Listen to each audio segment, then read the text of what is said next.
If you're just getting started with Amazon FBA, you need to hear this before you waste months of time and thousands of dollars like I did. When I first started selling on Amazon, I made some brutal mistakes that cost me over $278,000 and lost money in my bank account and missed opportunity. And even after 6 years of running an Amazon FBA wholesale business that's done over 35 million in sales, I've made a ton of mistakes that cost me even more money and were completely avoidable. So in this video, I wanna break down the biggest mistakes that I made when first getting started and the ones I made also when trying to scale a business over the past 6 years. These are some of the mistakes that cost me time, money, and opportunities. And if you can avoid them, you'll be ahead, actually miles ahead of 90% of the Amazon sellers out there. One of the first mistakes I made that cost me a lot of money, but honestly just wasted a ton of time, was chasing hot items.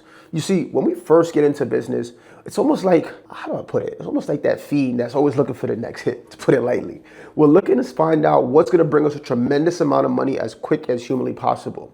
When I first got in year one, we did over 860K in sales, but the first thing I was always doing was looking for what was gonna sell for the next month, and I wasn't thinking of the long term. When I first got in, I was looking at monthly promotions from companies. I was looking at what was selling hot in the summer, the winter, what was trending on social media. And the thing about it is hot items can make you a ton of money. It got us to 860K our first year, but every single month we had inconsistencies in our profit and revenue. It was some months where we would go up to $80,000 in sales, drop back down to 20. Month after that, 200K, drop back down to 60. And while it was fun, it was enjoyable, what it didn't lead to was consistency. Now, when we're all getting into business, we are looking for consistent, reliable income. Look at all the companies that we know, love, trust. Look at companies like Nike, Amazon themselves, Apple, all these big giants. How do they sustain? How do they grow? It's because of consistency. They have repeat customers plus new customers coming in month after month, year after year. That leads to consistent, reliable growth in the business. That's the same way we need to build our business. If we're only looking for things that we can get on a month or even 2-month basis, now what happens after that time frame is done? Where's the money coming from? I had to learn this the hard way. I remember I had a deal. It was a supplement product, and I was pumping out at least $20,000 to $30,000 in spend on it. It was making a ton of money, but after 3 months, completely evaporated. I couldn't get that product anymore.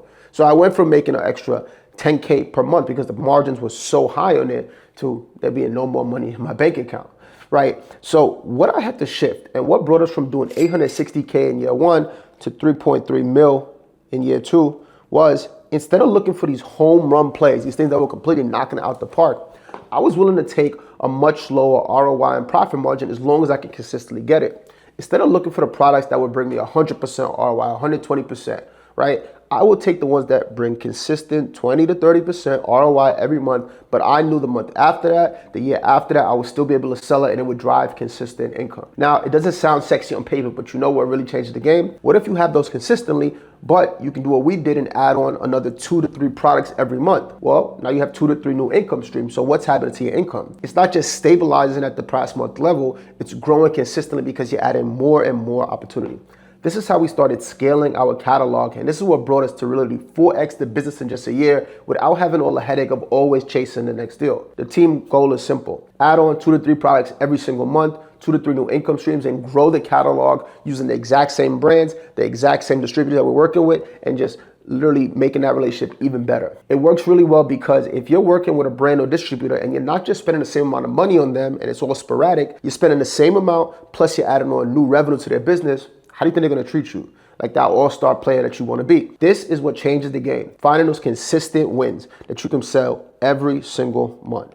Consistency is the key in this business. Consistent, reliable growth. The other thing that I see a lot of people do, and myself included, is we don't just want consistency with the products that we sell and the products that we add to our catalog. The next thing is we want consistency in actually how we work, our schedule.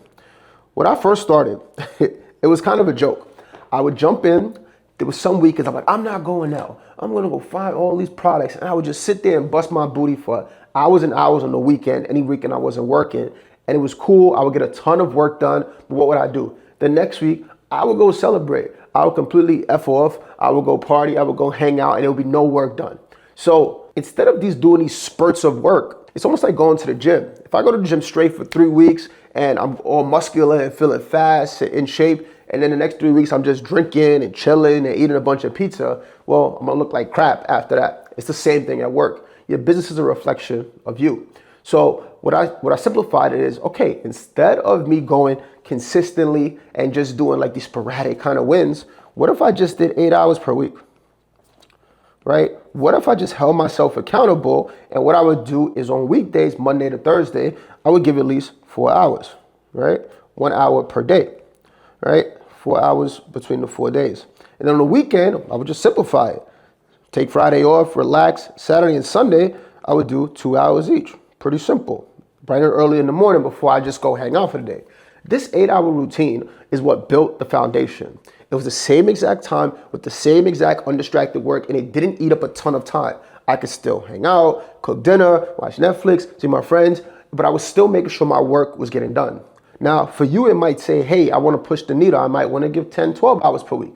For you, it might be 5 hours a week, which I don't recommend. I recommend at least 8 hours per week. But the consistency is what builds the routine and what builds the consistent result. We just keep chipping away at the goal till we get to that next level. And one of my favorite things about this is you can even get more granular. What you can even do is say, hey, Monday to Thursday, right, is gonna be the days that I'm just focused on brand outreach. I'm reaching out to new distributors, brands, closing deal with them, getting on the phone, negotiating deals. And Saturday and Sunday is just when I'm doing business operation, seeing what I need to reorder, making sure that my business is running well, doing any hiring, team management. So put it simple, what I like is Monday to Thursday is outreach, new opportunity.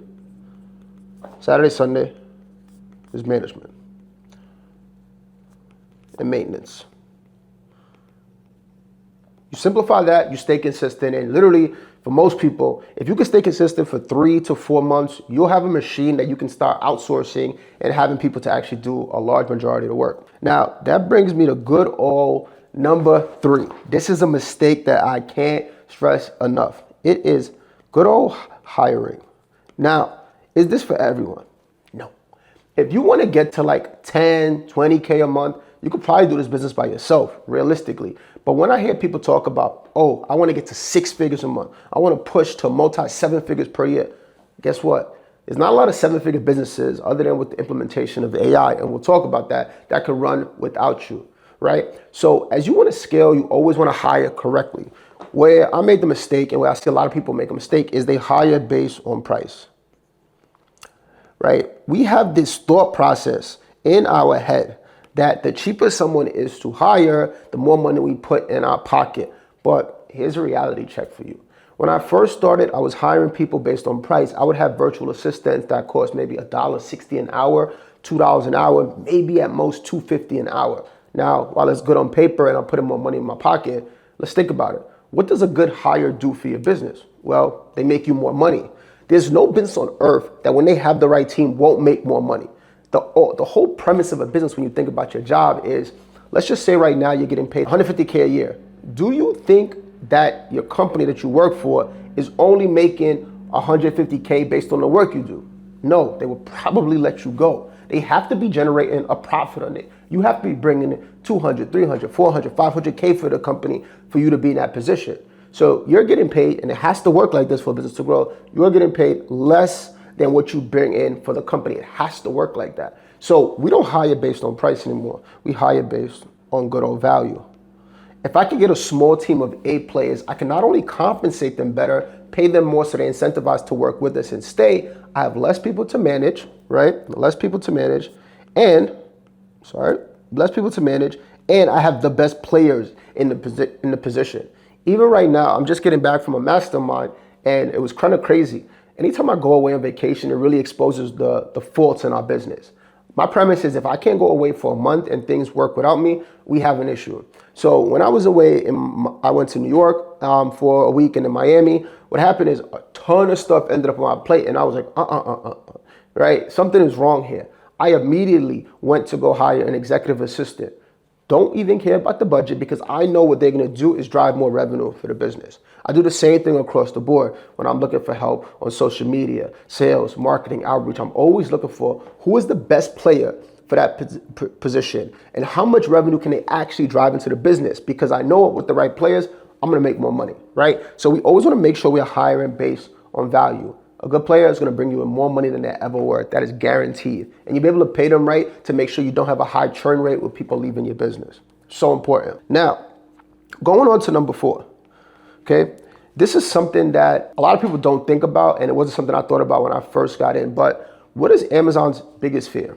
It is going to be fake products, okay?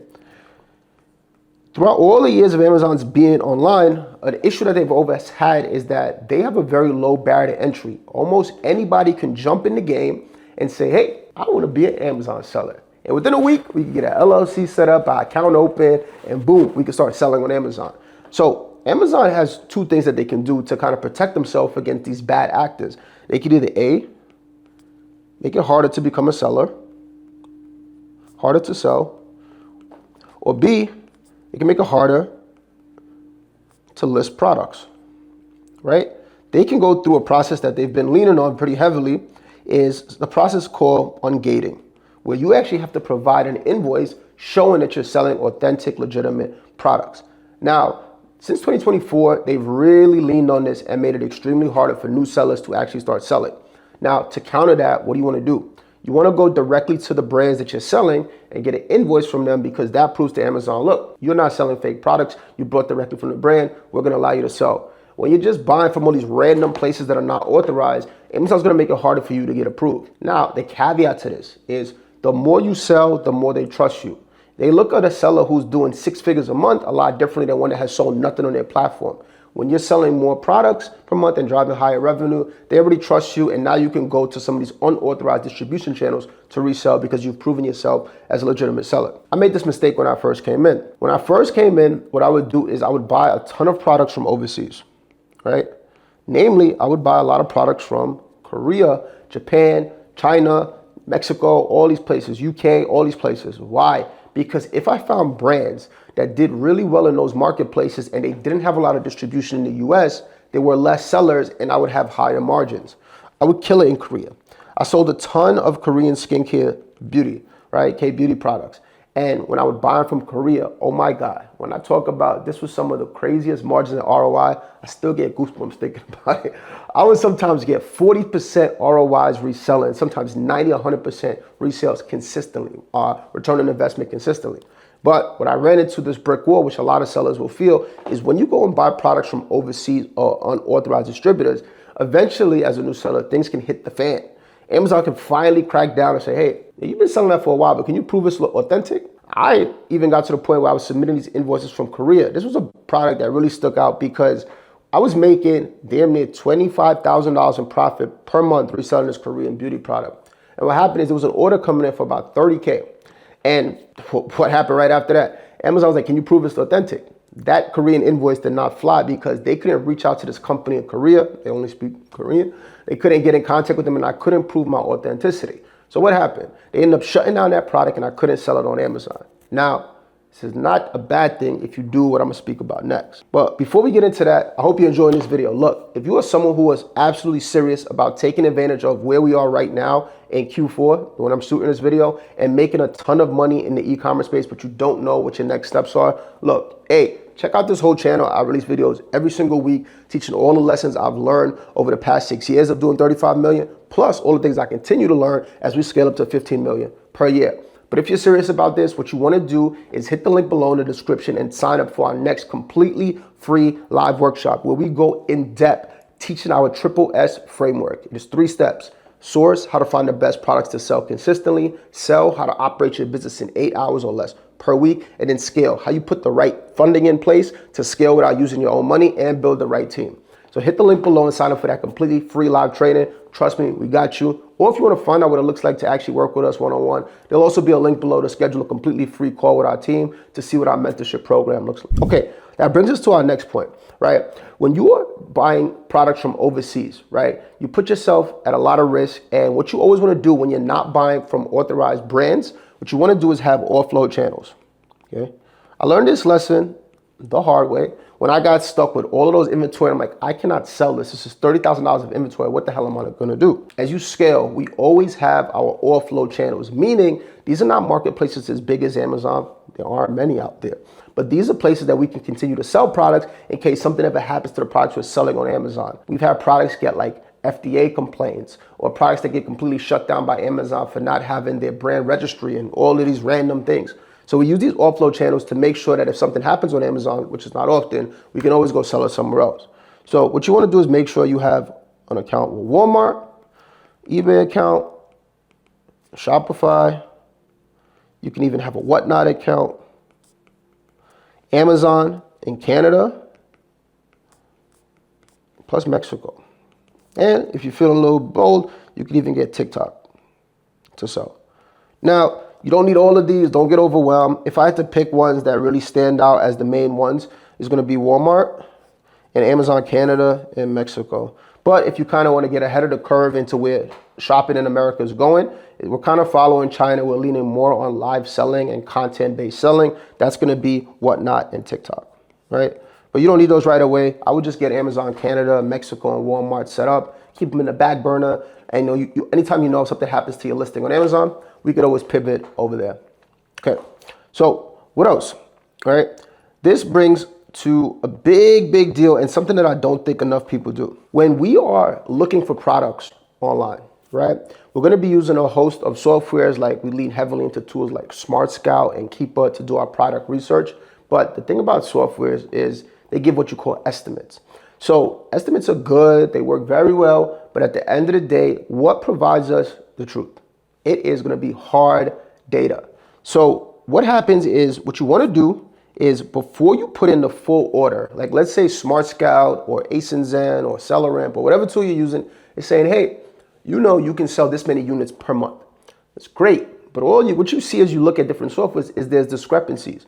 One might say you could sell 150, one could say 250, one could say 100, one could say 300, variants, right? So you're gonna be like, which one is right?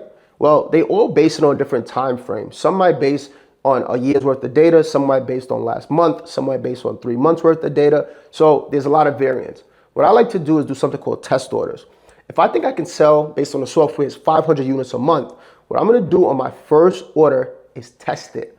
I'm gonna buy about 20 to 25% of what my estimate is. So if it's 500, I would just purchase 100 to 150, right, units for the first order. I would send it to Amazon and I would let the data tell me a story. If those 100 units take a whole month to sell out, well, my reorder is going to be 100 units because I want to sell out in a month, get my money back plus a high profit. If that software is saying, okay, well, you can sell 500, what I'm going to do is I'm not going to overstock. I'm going to buy that 20 to 25% of units. I'm going to let it sell out and I'm going to let that data tell me a full story. If it takes a month, I know it takes me a month to sell it. If it takes a day, I know I have to scale up pretty aggressively. A week, I know I can sell about 4 times that in a month. But I let the data tell a story. The only time we change this strategy is during this time of year where we are right now, which is Q4. In Q4, for those of you who don't know, this is what I call money season on Amazon. From October to December, this is where you generate about 40 to 45% of all of your e-commerce sales in about 3 months. And then the highest sales month period is January. Time and time again, that's where you make the most money. So we got to prepare for that. We don't want to go out of stock. So in Q4, what we do is we actually change it to around 40 to 50% on test orders. Why? Because we anticipate the units are going to sell out quicker and we want to prepare for that. This is so important, right? Because Q4 is the time where Amazon centers get backed up, right? They stop taking orders after a while, like at the end of November for you to get in. So you want to overstock a little bit to let the data just maneuver the way it usually does around this time of year. But regardless, we always lean on test orders to provide us data so we can make accurate adjustments to how many units we need to buy. So leads us to good old number 7, right? Oh man, this is such an issue that I continuously see. When people do product research, they base it on the current price. Now, let's say you're looking at a product and it's selling for $50 right now.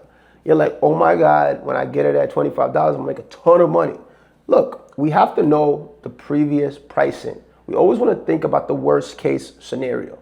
What if last week it was $30? What if a month ago it was $45? What if 6 months ago it was $25? I'm always looking at the worst case scenario, and I need to make sure at the worst case scenario, I'm making at least a 20% ROI. If I'm making a 20% ROI at the lowest price that it's been at the past 6 to 9 months, then everything other than that is just free upside, but I'm protected on the downside. This is so vital. When I first started, I would sometimes lose a ton of money because I would just be like, well, why the hell the price dropped? And I'm like, oh, when I look at the Keepa chart, I would look back and be like, oh yeah, 3 months ago, it was pretty damn low, right?